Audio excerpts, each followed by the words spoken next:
Hi, everyone, especially our audience from Indonesia. Today, we have a very special guest from New York. She is Kait Dugan, Dr. Kait Dugan, Managing Director of Center for Barth Studies, Princeton. So, we are very happy that you join us today in our conversation at KBI, and we are very pleased. Looking forward to talk to you. Yeah. Uh, Kate, can you explain a little bit what is Center for Bird Studies at Princeton? Sure. Well, thank you so much for having me. It's a great joy to connect with both of you. So the Center for Barth Studies is a research center at Princeton Theological Seminary, which is in Princeton, New Jersey. It's a research center dedicated to the work and life of Karl Barth. So what we do is we have a library collection, and we are actively trying to have the most exhaustive Barth collection in the entire world. So I think we do currently have the largest Barth collection, if you count all the primary and the secondary resources that we have. And then we hold conferences about Barth every June at Princeton. Um, we also host scholars from around the world who want to use our collection for their research, or students who want to come if they're writing their dissertation on Barth, say at the University of Chicago or at Jakarta Theological Seminary, and they want to come to Princeton because they know that Princeton has all the resources for Barth that they can't. Maybe there are certain things that they can't find in their institution, so they can travel to Princeton and they can access our collection for their own research. So I've hosted scholars from all over the world over the last 8 years since I started in 2013. And we try to make Barth's theology as accessible as possible. So I see all of my work that I do at the center, running conferences, helping scholars, students, researchers, pastors, as a way of making Barth accessible. I think he just wrote so many things. As if you are new, if you're new to Barth, you will quickly find that he wrote an incredible amount of stuff, and you can get really intimidated very quickly, and you don't really know where to start, and you don't know if you're quite getting him right. And there's just so many different opinions on what he wrote. And so I try to offer resources that will guide new readers and students and researchers and pastors through that process, just to make it a little less intimidating, because I think that Barth wanted to be an accessible thinker, but I think the sheer volume of what he wrote sometimes can hinder that. So, Thank you. sure. So that's the Center for Bird Studies, people. So if you are a starter in Barth Studies, you want to know something about Barth, yeah, you can start by looking at their website and uh, try to see what you can find there. Arvin, do you want to follow up on that? Yeah, I'll just follow up on the visiting scholar status. How does that work? What does it mean by PTS hosting? Does it mean it has to be hosted by a faculty member? Does it have to have a specific project? Do the scholars stay on campus, which is a nice place, by the way, for those of you. It's a nice area. So yeah, how does that work, like logistically, for anybody from Indonesia who might want to visit? Sure. So we have an actual visiting scholars program through PTS that you can apply to every year. Um, if you are accepted through that as a visiting scholar of the school, I believe you still get housing in Payne Hall, which basically means that you get full library access privileges, and then you get housing for a certain period of time during your research leave, during your time that you're here as a visiting scholar. So that is for folks who are accepted as an official visiting scholar of the school. But the Barth Center is open to the public in non-COVID times, Monday through Friday, 9 to 4. So I can host, if somebody emails me and says, I'm coming for a week, I need to access the Barth Center. We have a hospitality center on campus. It's fairly inexpensive to stay compared to other hotels or anywhere else. And you can stay there, and then you don't have to, in non-COVID times, you don't have to have a membership to the library to be able to access the library and to come in and to go to the Barth Center. You can come to the Barth Center. You can email me, tell me you're coming to the Barth Center, and we can set up a time to talk, and we can talk about, the research needs that you have, the questions you have, any materials I can prep for you in advance of your visit. There's also this new thing, the overseas, oh gosh, it's only 7 a.m. and I am going to miss this stuff. I know. Yeah. Well, your cat is up. Yeah, yes, my cat is up. Ziggy.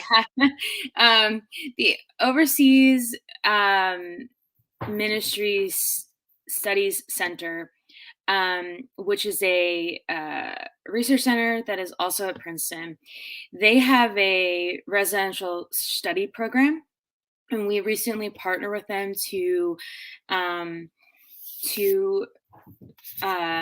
try to host one international student, pastor, scholar, any type of person who's interested in basically continuing their education. They have a pretty well-funded program, and if that person is interested in Barth's theology specifically, they can apply to this program, and we have coordinated with them so we can tailor the program specifically to their interest in Barth, so that they can have research, they can have access to the Barth Center when they're here for the residential study program. So that's another way.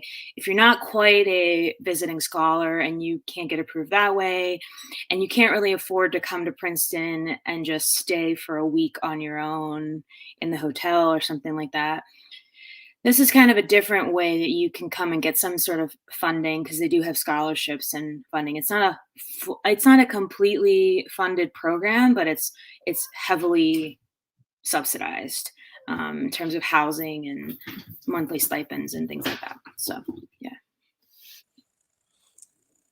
Thank you, Kate. I'm curious about the history of the center.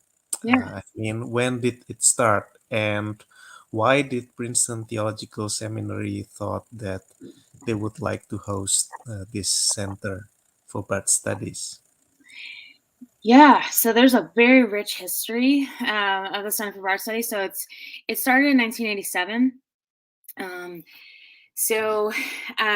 Karl Barth's son, Marcus Barth, lived here in the United States, and he wanted to carry on his father's legacy. And I think he thought that would be easier in the United States because of all the political debates that were happening in Europe around his father's theology during the time period of the 70s, 80s after his death, given what Barth said about communism and the Cold War was happening at the same time. There's just I don't know if he was as optimistic about where the conversation was going with Barth Studies in Europe, and he already lived here.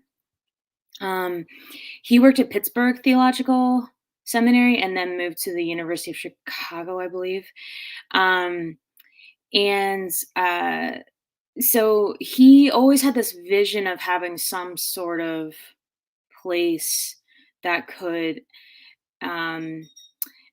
actively have a collection for his father and carry on the legacy of his father's work.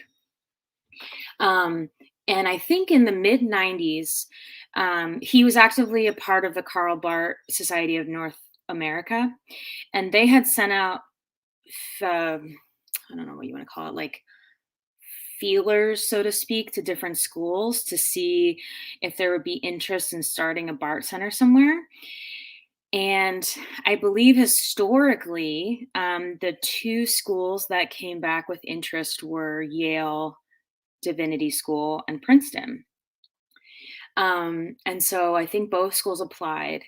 And I think the reason that Princeton was chosen was because of the space that we were able to offer for the Barth Center.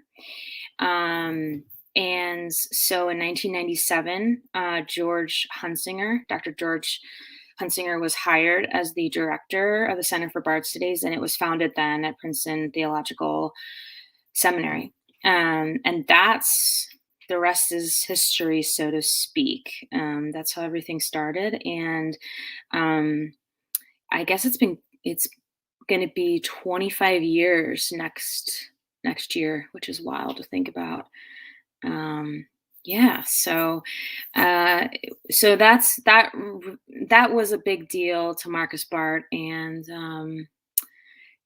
I think it would have meant a lot to him to see what the Barth Center has become, and to see the legacy that has been carried on in the name of his dad, and then all the translation work that we've done through the Barth Center to try to make his work more accessible to the English audience that we have, because I don't think folks know just how many things are not translated into English of Barth's work. So there's a lot of work to be done just in terms of translating it into English itself. And as you know, there needs to be a church dogmatics translated into many different languages: Indonesian, Spanish, Portuguese. So we have a long way to go before we can make it more accessible. But language and translation is a continual problem that we have at the Barth Center. So, yeah. Yeah, thank you very much. Even when, in my experience, when people look at the volumes of just dogmatics, it's already very intimidating. Oh, yeah, definitely. And they haven't seen the whole Gesamtausgabe, right? Oh, yeah. And they are still in the process of being translated into English. Yeah. And what's even wilder is, so for those who don't know, so Barth had the Church Dogmatics, which he wrote, which is about 9,500 pages. It's about 9 million words, I think. So that's his big life project that he never completed because he died before he completed it. But then he also has his Gesamtausgabe, which is his collected works, which are basically his sermons, his letters, his lectures, his works in his commentaries, things like that. There are currently 51 volumes. That does not include the Church Dogmatics. So that's in addition to the Church Dogmatics, to the CD. There are 51 volumes in the collected works. And there's still another probably 20 volumes coming in the pipeline from the archive itself. So what happens is that in Switzerland, there's a archivist who lives in the house where Barth lived when he died, and there all of Barth's papers and manuscripts are there. And there's an archivist who works full time to basically take those materials and create volumes of text out of that. So whether that's a volume of sermons or a volume of his correspondence or something else. So there's about another 20 volumes. Last time I spoke to the archivist, maybe that was like 5 years ago, he said that there might be another 20 to 25 volumes coming in the pipeline that still haven't been published yet, in addition to the 51 volumes and the church dogmatics themselves. So it's quite a lot. I don't know how anybody, I don't know how it was possible to do that much work. I really don't understand. I mean, even if you look at the correspondence itself, and I remember when I was in the archive in 2015, and you see all of his correspondence there in these boxes by year, and you'll see like, it'll say like, 725 letters. And it's like, okay, well, if you do the math, that's about like 2 letters a day. And they're not like little letters, like they're sometimes they're very intense correspondence. I guess it's similar to email, but it takes a long time to do all this. And so I'm like, how does somebody have the time to just do this much correspondence, let alone all the theological output itself? He was not of this world in terms of his productivity. And it's all handwritings, right? Yes, it's all handwriting. Yeah. All handwriting. There's no computers in 1917. It's just all handwritten stuff. So, Wow. and he doesn't have the neatest handwriting, in my opinion. So the archivist has. I mean, I think that you probably get used to it, but I always find it a struggle to read exactly what he's saying. It probably takes quite a long time to go through all the manuscripts and to make them into an actual volume that can be added to the collected works. It's a lot of work. So, yes. Well, it sounds like there are many potential PhD projects for for future students. Yeah, there's never a shortage of Barth material to work with. And there's just a lot of material that folks haven't worked with. I mean, there's a lot of things that, have been talked about, like in Barth's theology that's been debated and gets really popular, but there's a ton of things that still haven't been researched or discussed. So yes, there will always be something for somebody to study in terms of Karl Barth if they want to. Right. Are there Yes. collaborations between Center for Barth Studies and other places like the Archive Center or other centers of Barth Studies? So I'm not aware of any official Barth centers beyond the Karl Barth Center for Reformed Theology, the Karl Barth Reformed Theology Center that they have at the University of Basel, which they founded in May of 2015.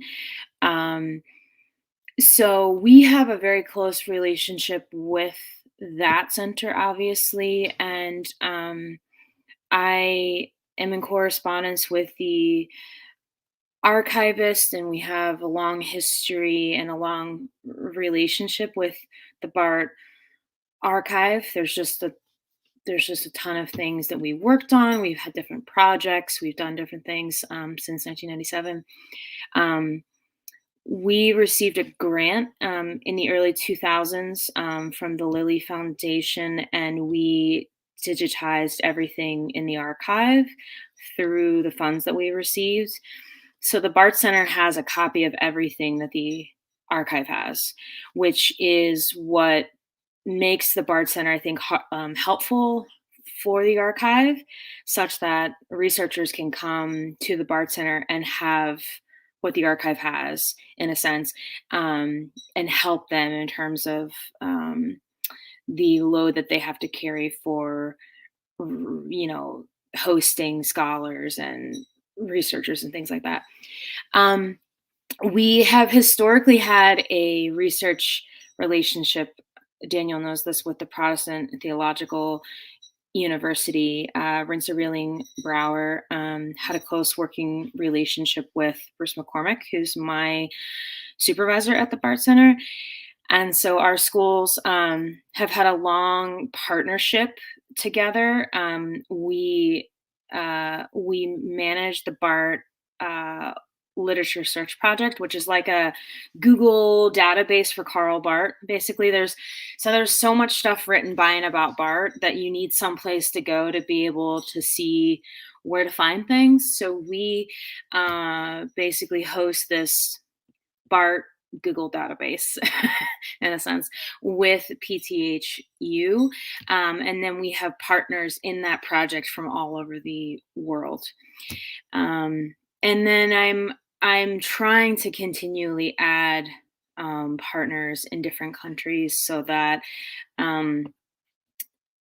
we can expand the languages that we represent in the database itself, because I can't speak Japanese, but there's a really rich Barth conversation that's happening in Japan. And so I want to make sure that we can get a Japanese partnership at some point so that a Barth scholar in Japan could keep up and enter the Japanese Barth literature into the database, so that if somebody is working on Barth in Japan, they could find the resources that they need.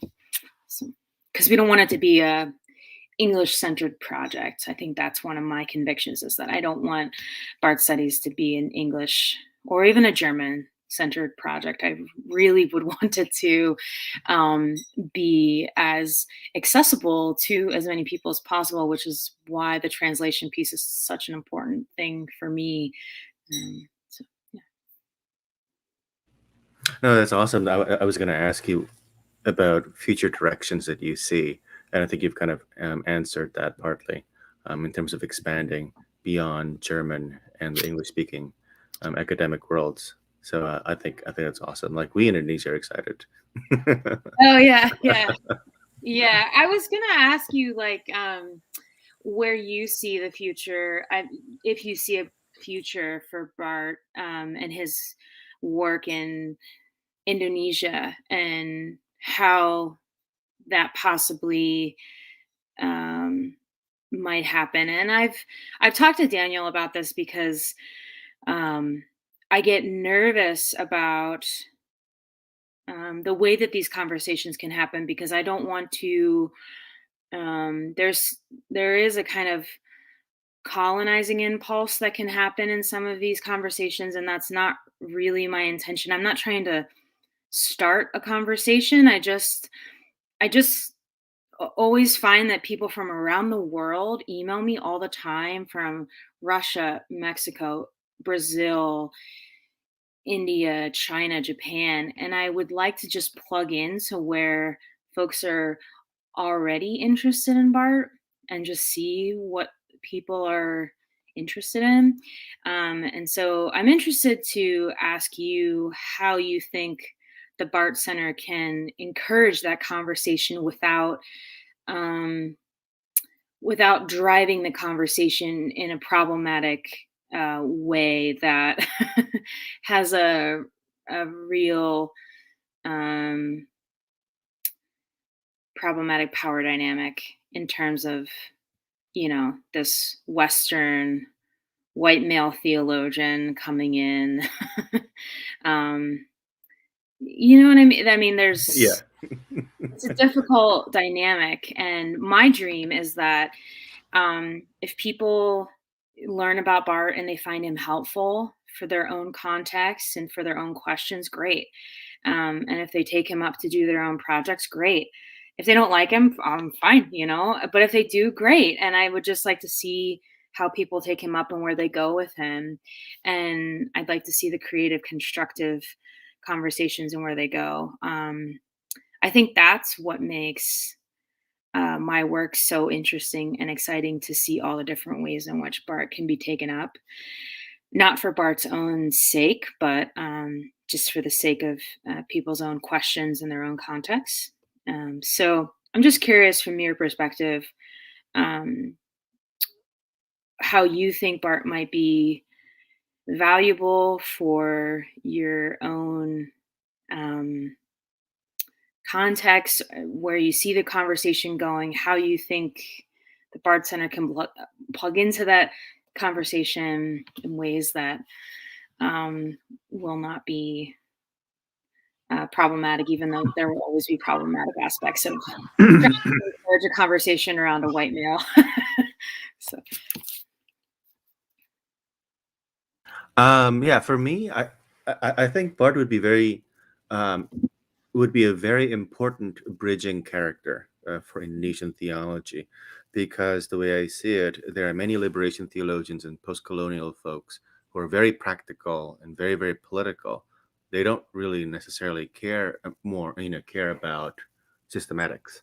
And on the other hand, the systematicians are all very, very, many of them are quite Dutch reformed because of our history of Indonesia being colonized by the Dutch for over 3 centuries. And so these two kind of don't talk to each other. But Barth is actually one who have a very strong foundation in dogmatics, but also very, very politically active. So I think he would be a very valuable resource as to how these two camps, so to speak, can talk to one another. And hopefully it'll play out differently than it has in the U.S. Maybe I should put it that way. Yeah. So maybe it's a fresh ground for us to do something without, as you said, polarizing or being harmful to the dialogue. This is kind of how I see it. But then I've also been here for a long time. Daniel might know the landscape better for Indonesia. Yeah, I agree with Arvin. Uh, yeah, I feel like for me, I'm coming from an evangelical background, and later on getting closer to the more ecumenical circles. Yeah, I found that Barth is where I feel I can be at home from both camps. So yeah, I think it's very important, and the evangelicalism in U.S. evangelicalism is particularly very influential in Indonesia. Hmm.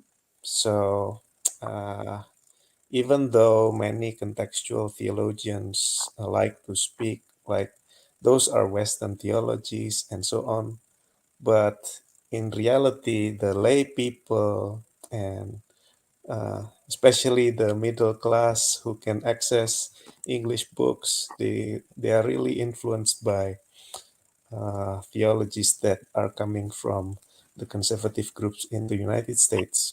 So I found that some people uh,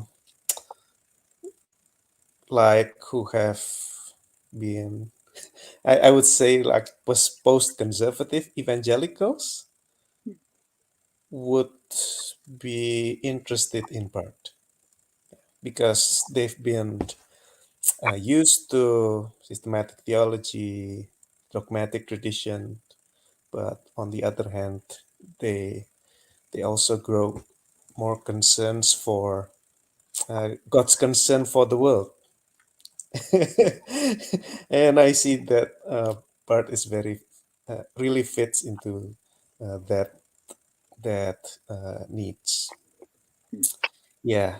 By the way, for our audience, you can also ask questions, especially those who follow through YouTube Live. You can also ask questions. Just put it in the live chat, and we will say it to Kate. If you cannot say it in English, you can say it in Indonesian. We will translate it for Kate. Okay? Oh, we already get a question here. To start the study center, it must be more than mere interest to Barth. What is the mission of CBS regarding the thinking of Barth besides collecting all sources on Barth Studies? From Wilson Mario. What is the mission of CBS regarding the thinking of Barth besides collecting all sources on Barth Studies? Yeah. So we are actually currently going through a process of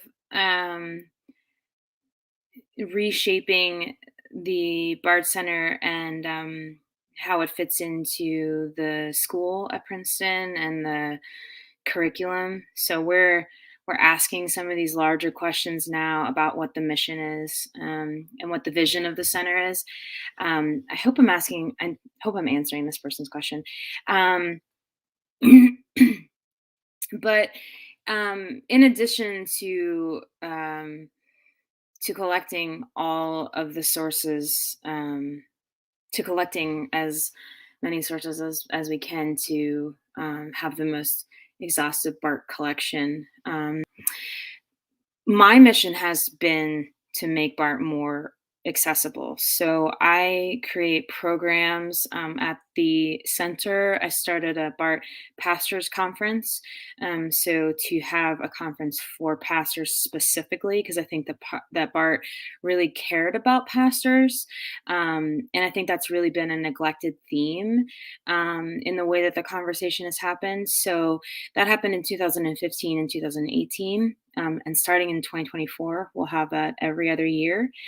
And then with some other grad students at the time, I started a Barth graduate student colloquium to have a space for students to come to the Barth Center.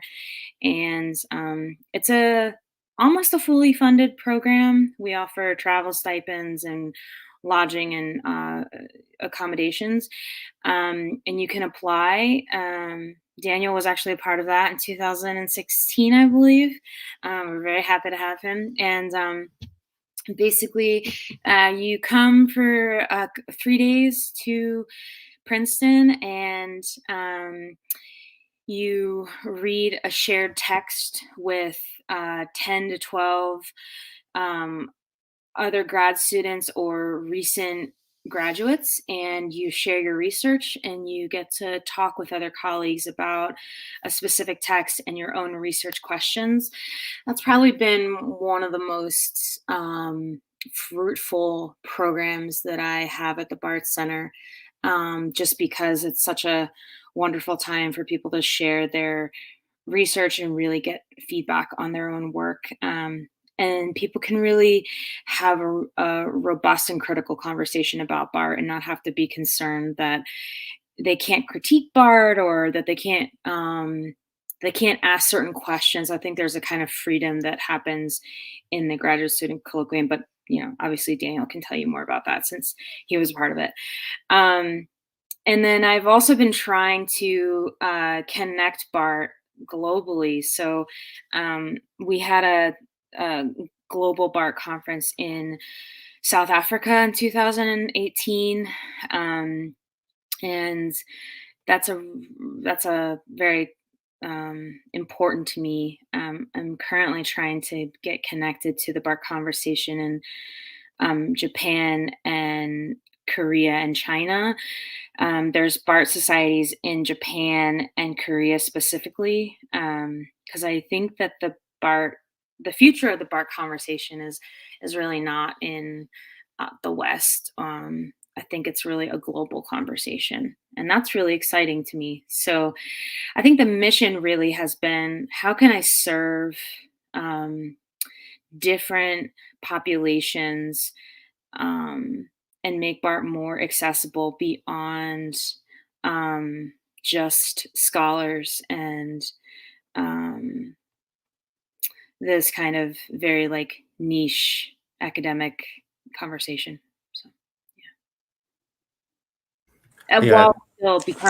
While still serving as the premier resource for Barth studies in general, alongside of that.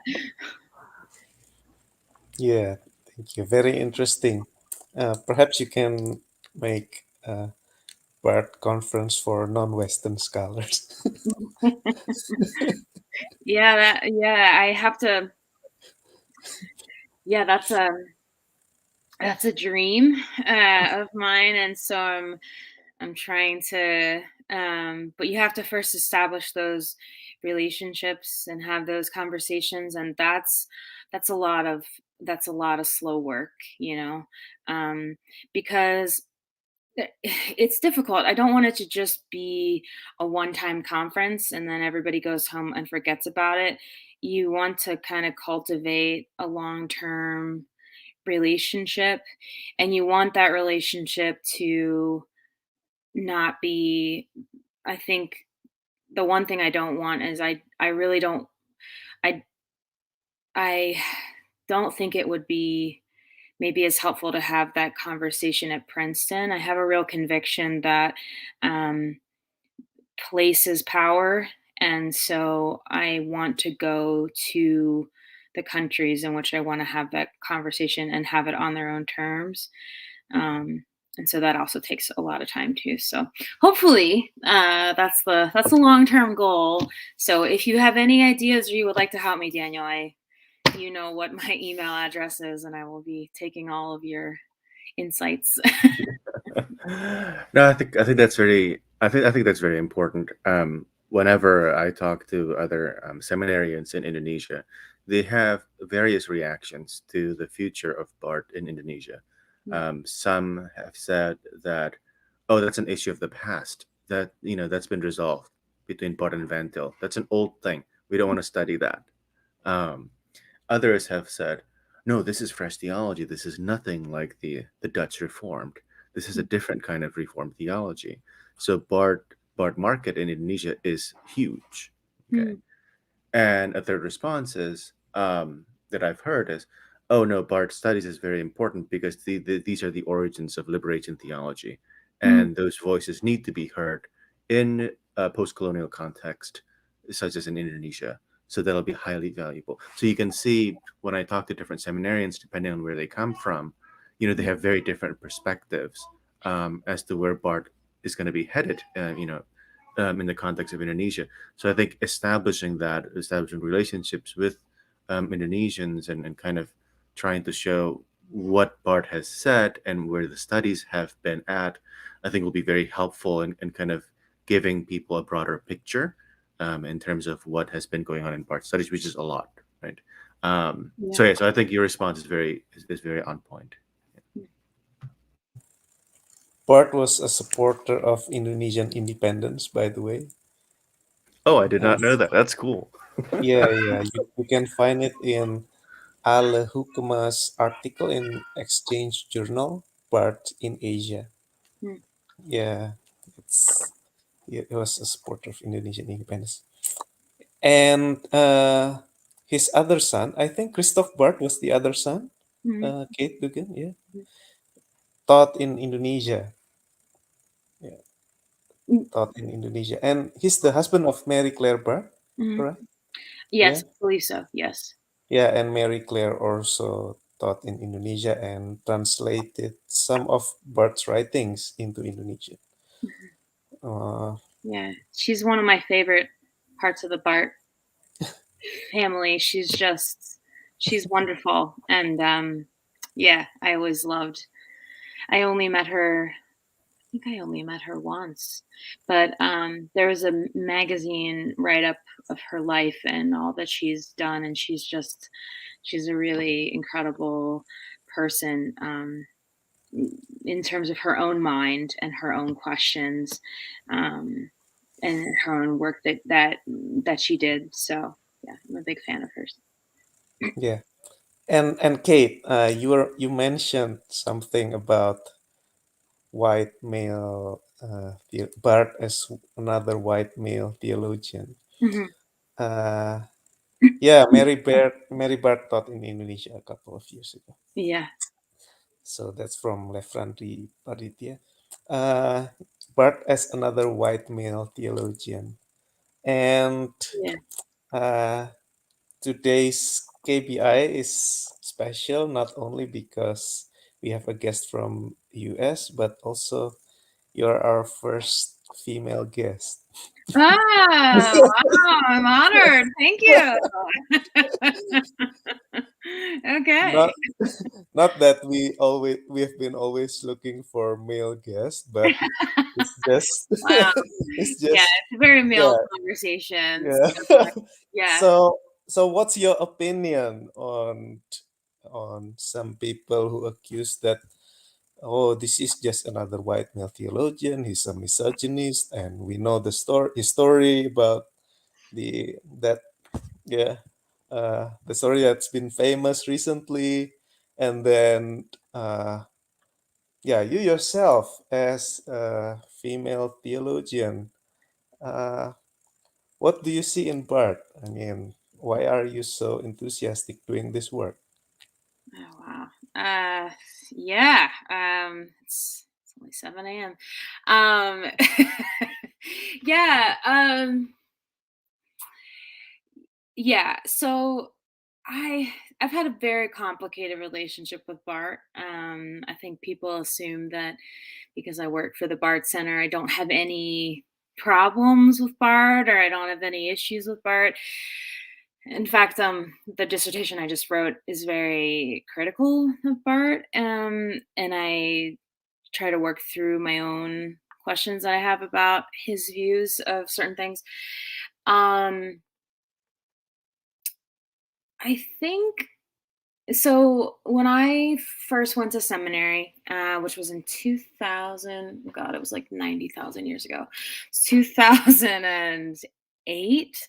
I was first introduced to Karl Barth, and um, I took a course at Harvard Divinity School with the late Ronald Thiemann on Barth, and I had a kind of introduction to Barth that wasn't typical. The seminar that I had, not everybody identified as a Christian in that seminar. Not everybody was Protestant. Some folks were Catholic. Some folks were, um, evangelical. There was a wide range of people. And we had this pretty robust conversation about Barth. And I guess that's what I thought Barth Studies was this like ecumenical, interreligious conversation. So that was my introduction to Barth, where there was just this kind of freedom and asking questions and things like that, coupled with this person that I really appreciated because I think I always appreciated the kind of fearlessness with which Barth had to witness to something that he had a conviction about. I really appreciated the Romans commentary and things like that. But in addition to that, like Barth just had this word. Like Barth really thought God was an active subject, like God, but not in this way that was evangelicalism also thinks that God is an active subject, right? But it's in this way that is so objectifying, and in some ways it can be in a way that can advance their own ideologies and their own views of things that are pretty problematic, and sometimes the God that can be preached is not the most liberating God. And so when I started reading Barth, and Barth had this like grand vision of God as this active subject who was totally free, and who was beyond all of our ideological conceptions of the world and all these sorts of things, and judge the kind of evangelicalism that I grew up in. I really appreciated that, and I found a kind of liberating word within that. And I actually found his rejection of natural theology to be really liberating for all sorts of things, all sorts of political questions and things like that. The gender question is, oh dear. Yeah, that's very complicated. It's very complicated. So, Bart had a very interesting personal life, as everybody knows. So, there's a lot of conservatives that object to the kind of life that he had, where in I think it was 1933, he asked Charlotte von Kirschbaum to come and live with him and his family. I think he had 4 children at the time. He had 5, but one of his children died in an accident. So I think in 1933 he only had 4 children, I think.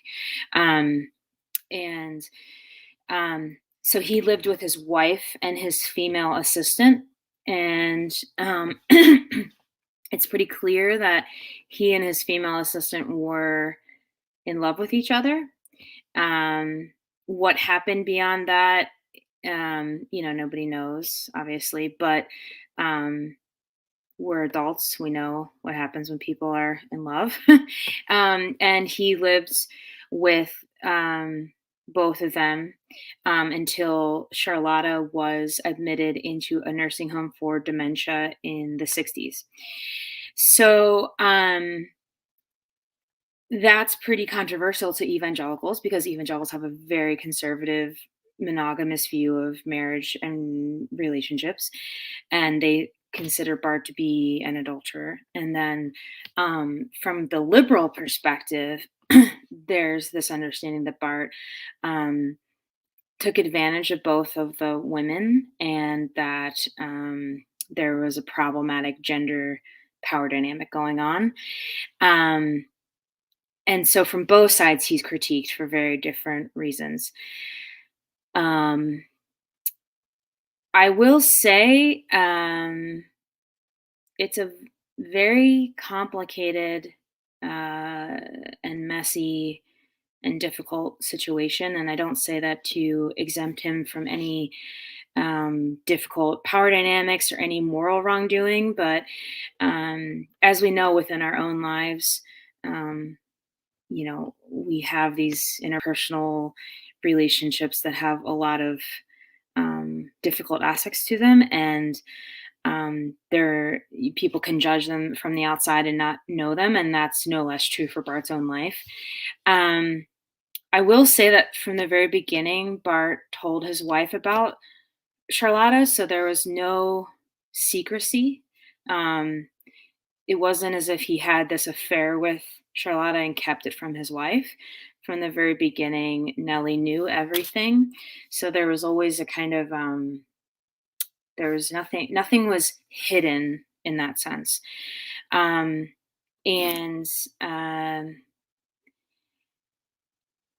I will say that all the women consented to what had happened. Now, you can ask if they had the power during the time to truly consent, because could Nellie have actually left Karl Barth, given the fact that she was a woman with 4 children and couldn't support herself without him? So she was at his mercy in terms of like the socio-economic power dynamic at the time. You can ask those questions, and that's very fair. But there was a kind of agreement among all parties that they were going to try to make this work. So I guess what I'm trying to paint the picture for you is that it's difficult to slice it any one way, because anything that you would assume, like Bart kept this from his wife, well, he didn't.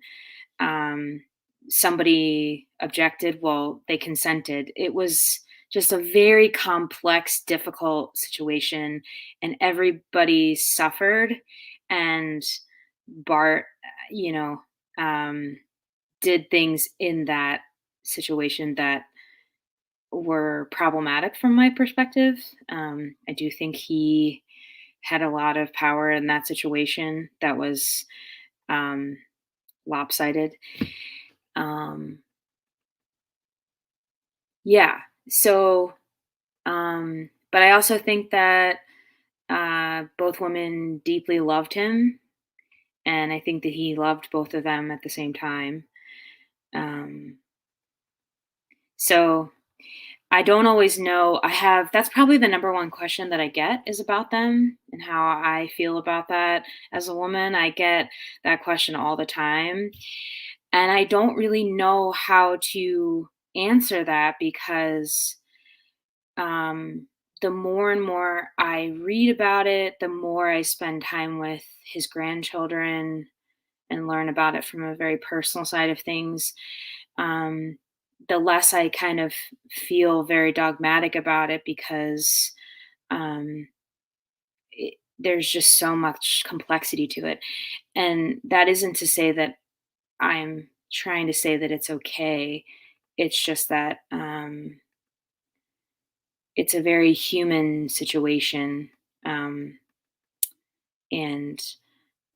um, I, I feel like some of the ways in which it's been critiqued seem to lose that aspect of it, is that it is a very human situation. And yeah, so I don't feel like I'm really saying anything. I'm just kind of rambling on because it's a very difficult topic to talk about.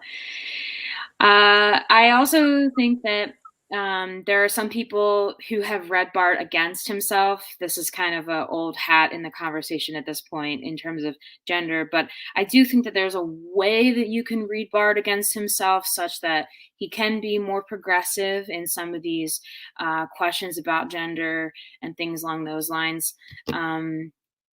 It was actually through, rejecting Barth's natural theology that I came to be more progressive on certain questions like sexuality and gender, oddly enough. So I do think there is a way that you can be progressive and a Barthian at the same time. So I apologize if that was too much, but yeah. Yeah, no, sorry for asking that question. No, it's okay. Yeah, thanks, Daniel. I wish I had a better response. It's just so complicated, and I'm trying to give justice to the human complexity of it without condoning it. And that's a very difficult line to toe, and I don't know always how to do that well, so. Yeah. No, Okay. we had a seminar with Christiana Tietz, and everybody was asking her the same question, right? Like, so what happened? And she basically responded the way you did. It's like, it was very complex. Like, I read the letters, I talked to family members. It's very complex. It's all shades of gray. So yeah, it's just a very personal and very human problem, and unfortunately, it got dragged out into the public, and the whole world knows about this, which I feel really bad for the family. Yeah. Yeah. So, yeah, and I care very deeply about his grandchildren. They're wonderful people, and I always keep that in mind when people are talking about this. It's weird because when I talk to them, Karl Barth is not this objective, or abstract figure that you just debate about. He's their grandfather. And so it's interesting getting that side of things. And so I just kind of have a little bit of a different perspective, I think, than some people do just because of my job. But I don't expect other people to have that view. I completely understand why people have issues with it because it is a very complicated and messy situation. Yeah. So. Okay, back to Barth Studies. Okay.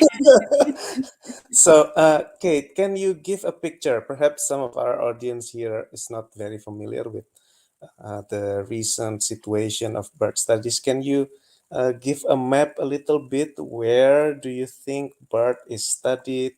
Maybe intensely, maybe you heard some people study Barth here, and there, because you yourself said that you want to reach more people around the world, especially those not coming from English or German speaking world. Can you please give a picture about it? Yeah, excuse me. Yeah, so there's quite a global interest in Karl Barth. So I've been getting a lot of emails lately from Mexico. There's a lot of Mexican interest in Karl Barth. That's been in the last year, which has been really surprising. I haven't received that prior to the last year, since I started in 2013. I know historically there's been some interest in Barth in Russia. I collected some Russian Barth translations a couple years ago. So there's some interest in Barth in Russia. There is some interest in Barth in Brazil. It's not as robust because there's a lot of evangelical influence. So there's a concern that Barth is a universalist and doesn't believe scripture is the word of God. So when you have that double whammy, it's like, well, he's not a safe person to, to Yeah, have. welcome to our world. Yeah. It's like, oh gosh, he doesn't think scripture is the word of God, and nobody's going to hell. So it's like, oh, so that's really hard to get over. So there is some interest in South America, but it's difficult to cultivate because of the influences that are in that part of the world. But I do see all the time, like even on social media, there's a lot of interest in Barth in South America. Excuse me. There's been a very robust conversation around Barth in Japan since about 1925. I've just been starting to learn about this through my colleague, Dr. Tom Hastings, who is at the Overseas Ministry Studies Center, which is the research center that I mentioned, but we're partnering with for their residential study program. So he worked in Japan for 25 years, and he has just been skilling me on the history of Barth scholarship in Japan since the 20s. And that's kind of what frustrates me sometimes, is because I don't know anything about these conversations, and sometimes I don't feel as though it's fair to say that I really am up on Barth scholarship if I don't know about this robust conversation that's happening in a major part of the world. I'm just finding out about it. So I'm trying to get plugged into that and see if I can learn more about that. Tom is actually going to be translating for me an article that was written about the history of Japanese Barth scholarship, just to try to, and then we're going to publish it to try to move the conversation and bring awareness to the history of Barth scholarship in Japan since the 20s.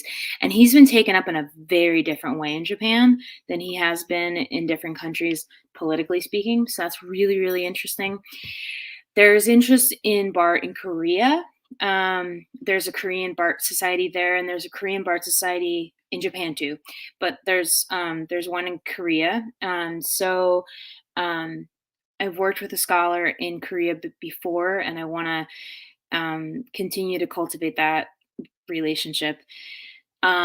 We had a Chinese Barth scholar come to the International South African Barth Conference that I ran in 2018.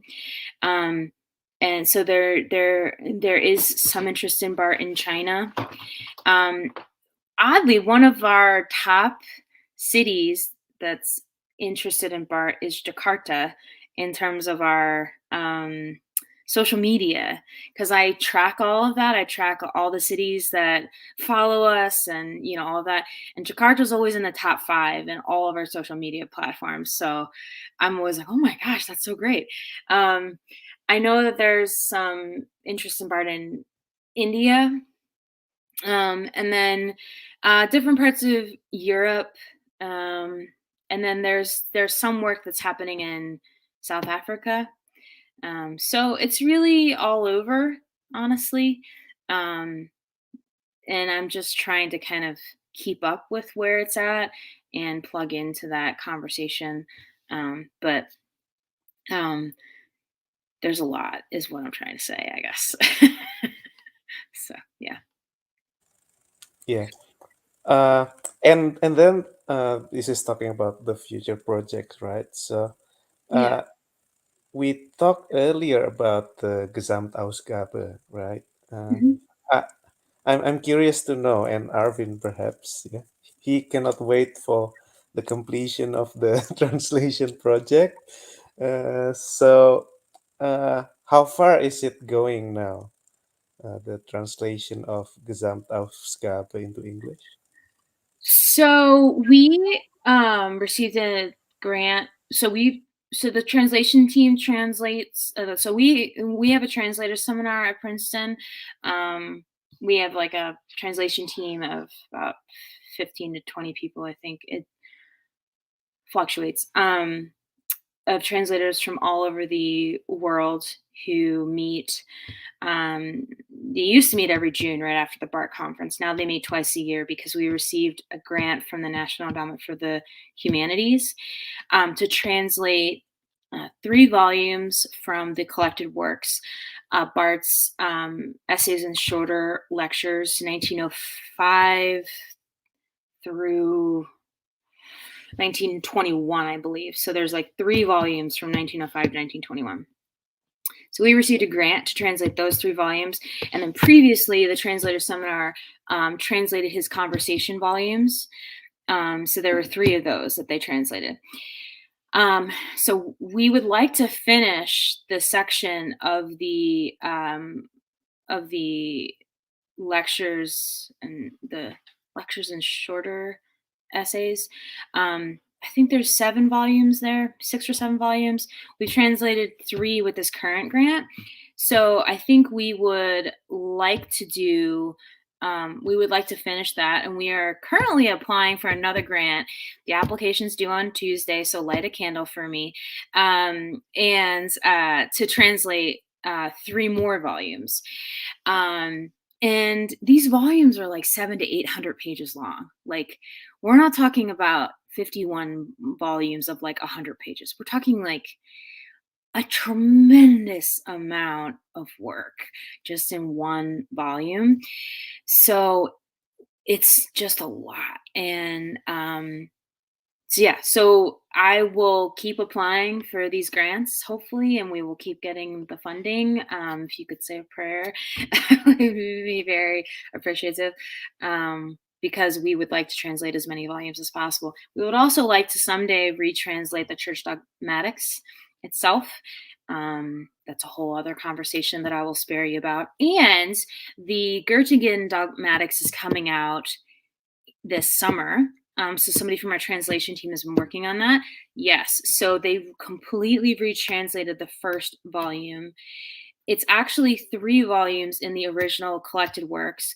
I don't know how they're going to publish it through Erdmans. That's the publishing company that's going to publish it. So Thomas Herwig is the publisher of this. He was the last assistant for Eberhard Busch in Germany. Eberhard Busch was Barth's last assistant. So he's translated all of this work, and they're supposed to be published, I think, in the next year. So you'll be able to buy that entire set of the Göttingen Dogmatics. So and then I think that Romans 1 and Romans 2 need to be translated. So Romans 1 has never been translated. That has to be translated. And Romans 2 needs to be retranslated. There's a lot of issues with the Hoskins translation. And so that's another goal, is to retranslate Romans 2. So we have a lot of plans, but as you know, you need funding, and we're just always trying to get funding for Karl Barth. So I'll let you know how that goes. But we've been making progress, and we've been making movement. I just don't think people realize, like, when we translate a volume, it's like 700, 800 pages. I mean, and to do that in 1 year, with the minimal, with the minimal funding that we have, it's just a tremendous amount of work. So I'm continually impressed by our translators and all the work that they do, and their commitment to it. So yeah. Somebody said the Yeah. Somebody asked question. Yeah. Many reform church. There are many reform churches in Indonesia, but I think what he means is, but in my knowledge, Barth is not as famous as the Westminster Theological Seminary, Philadelphia, the Reformed tradition. I hope there is a Barth group studies in Indonesia. yeah. Yeah, this is from the conservative Reformed tradition in Indonesia. Yeah. Yeah. I actually live in Philadelphia now. That's where I live. I have a reform background, so I know what this person's talking about. How do you say his first name? Lefrandi. Lafrendi. Yes, I know exactly the kind of reformed bent that he means, and it can be difficult because there can just be such a concern for um, the lack of, Barth rejects double predestination, and Barth has a specific view of scripture that there can be a kind of zeroing in on that and missing, like, okay, well, why does Barth say this? What is the overall vision that Barth has? What are the convictions? So it can be difficult to have robust conversations with sometimes with folks who identify as neo-reforms, because there's a real concern that if you reject scripture as the word of God, or you don't have a very strict view of double predestination or eternal punishment, then that can cause a lot of problems. But I think if you could take Barth on his own terms and really understand why he's doing what he's doing, he really does have an incredibly high view of scripture. He never actually says that he's a universalist. It's all tucked inside of this kind of theological vision that he has about the freedom of God. So, yeah. Well, I was curious, how did you two get into Karl Barth, and what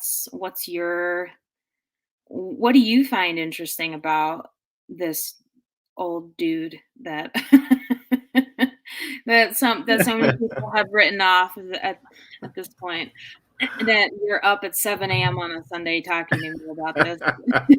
I know. For me, I heard Barth in a negative way, of course, from Indonesia, from the Indonesian textbooks, reading classics like Berkhoff, Charles Hodge, right? Oh, wow. It's Okay.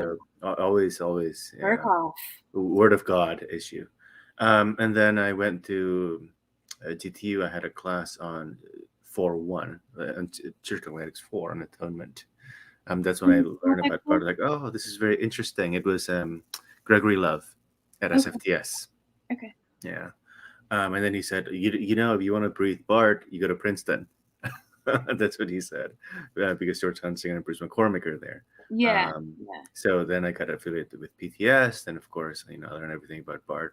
And for me, the most interesting, what I find interesting about Barth is he is a very contemporary Reformed theologian who tries to reformulate his own Reformed tradition in a fresh way, in a contemporary way, in a relevant way. And I think the questions that he brings up in his systematics is probably more important than what he actually says about, how he reconstructs things. I think he's very critical. He's very insightful in that sense, and I think that's where people can learn from him. He's a great thinker because of that, right? If you want to be a systematician, that's what I keep telling others. You don't learn someone who doesn't think through all the possible problems that can arise out of taking a certain theological position. And Barth is one of those thinkers. Once you study one thinker deeply, then you can read anybody else and kind of know what the issues are. You can go to Aquinas, you can go to anybody, Augustine, and it'll be discussed from from this one perspective. So that's why I love Barth, even though I don't always agree with the conclusions that he arrives at, and so forth and so on. So yeah, so that's how I got to Barth. That's great. Yeah, for me, I said my first love for theology was from the Reform background. So I'm very familiar with that theological system and tradition. And at the same time, I was also very interested in politics, especially in the liberating tradition. So I found Barth very interesting, and to me also personally, the Enlightenment tradition is very important.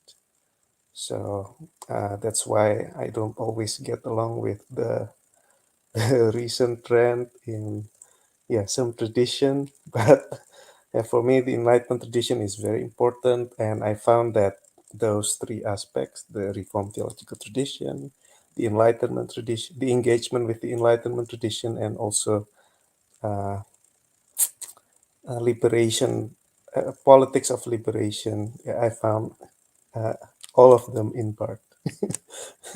So yeah, that's for me.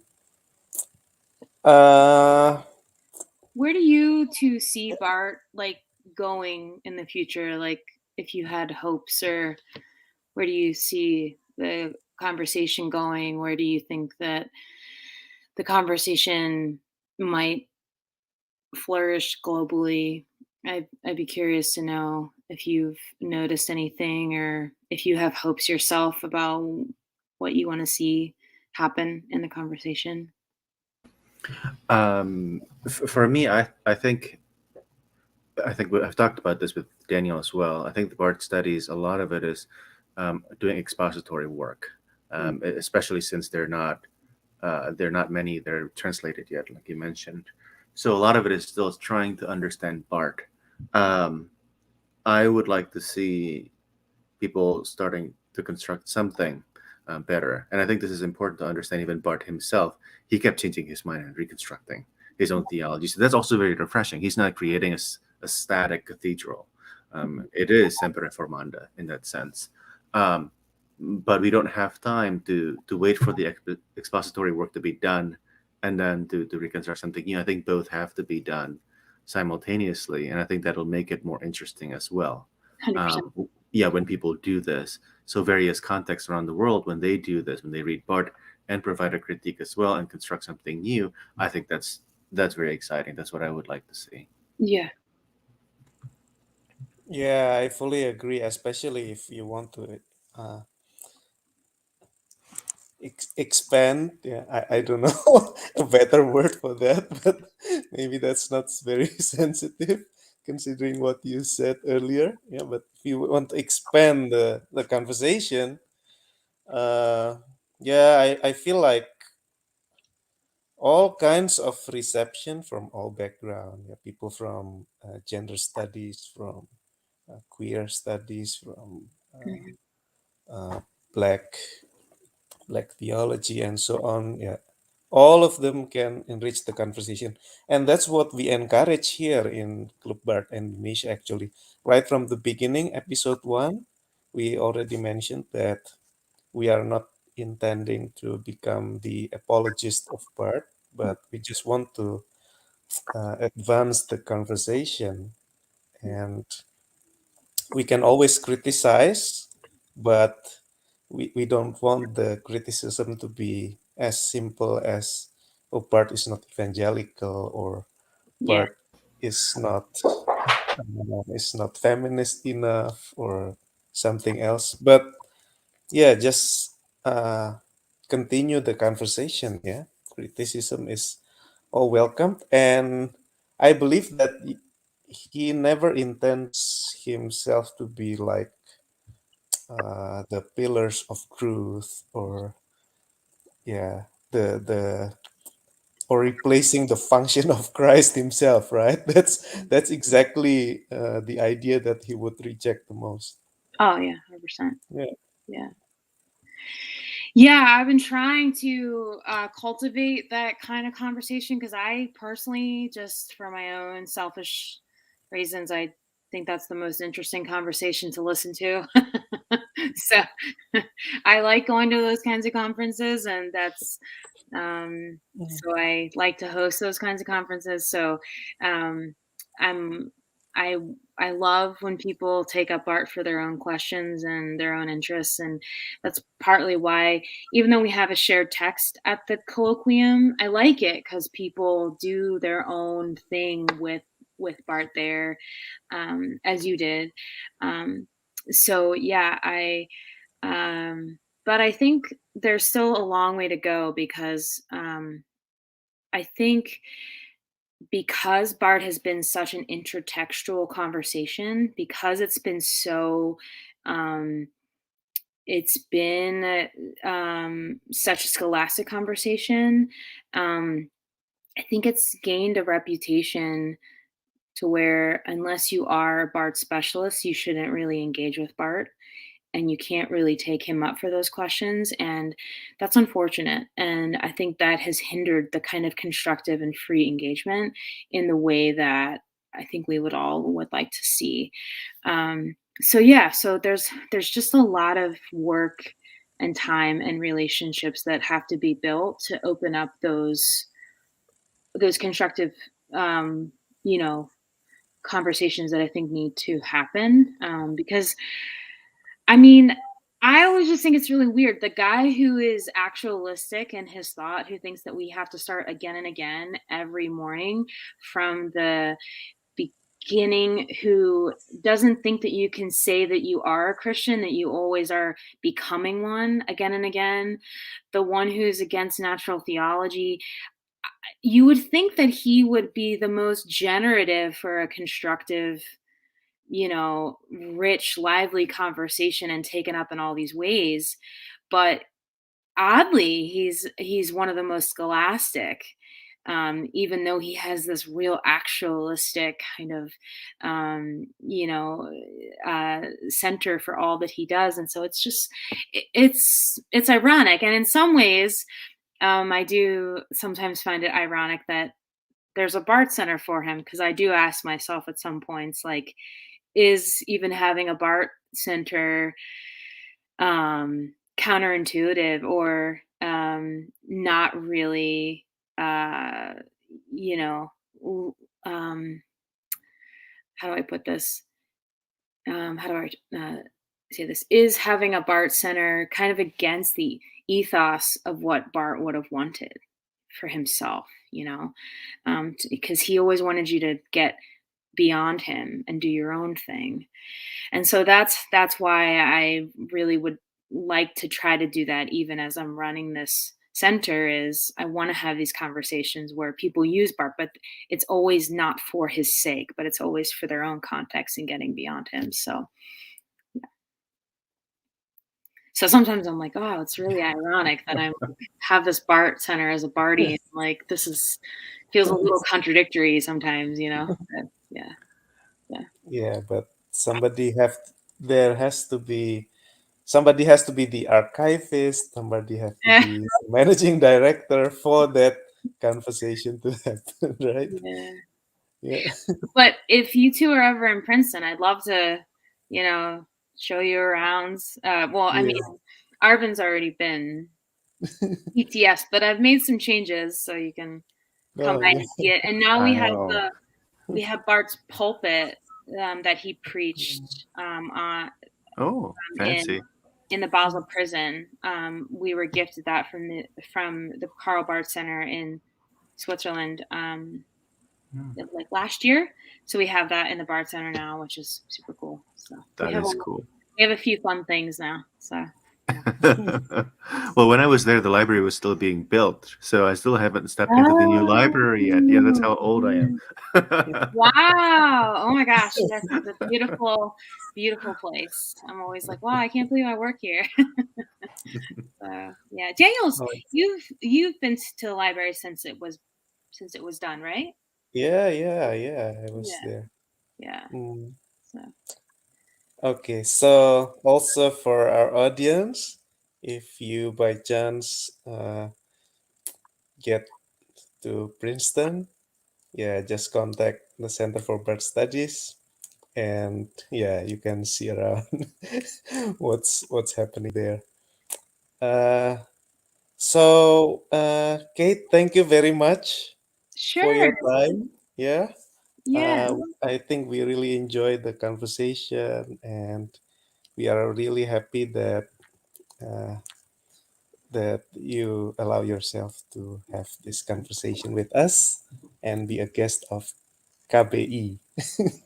Thank you so much for having me. I really love talking to you both, and I'm excited to see where Barth might be taken in the Indonesian context. And if any of your listeners, have any questions about Barth, they can always email me at the Center for Barth Studies. We have a Facebook page, we have an Instagram page, we have a Twitter account, and you can go to our website, and you can always email me questions. It's bart.center@ptsm.edu, and I always respond. And yeah, I will help you if you need anything. So just let me know.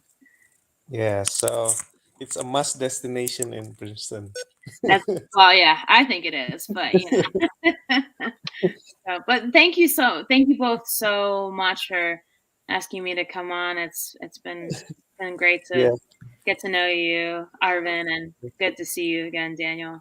Yeah. So, and I guess I'm going to come back to talk about my dissertation. That's really Yes, that's what I was going to say. what I'm going to talk about. So this is not going to be the last time we'll see Kate. So she's been very generously accepting our invitation to talk about her dissertation that she recently defended at the University of Aberdeen. A little bit of spoiler, it's about death. so super happy. So we'll talk about it in the 9th of January. Yeah. So we will have a Christmas and New Year break. So after that, 9th January, don't miss it. Talking about death and Karl Barth with Kait Dugan from her dissertation. Wow, that's okay. All right. Thank you. All right. Yeah, thank you, Thanks, Kate. everybody. Come in. Thanks, Thank you Kate. for watching. Bye. See you. Langsung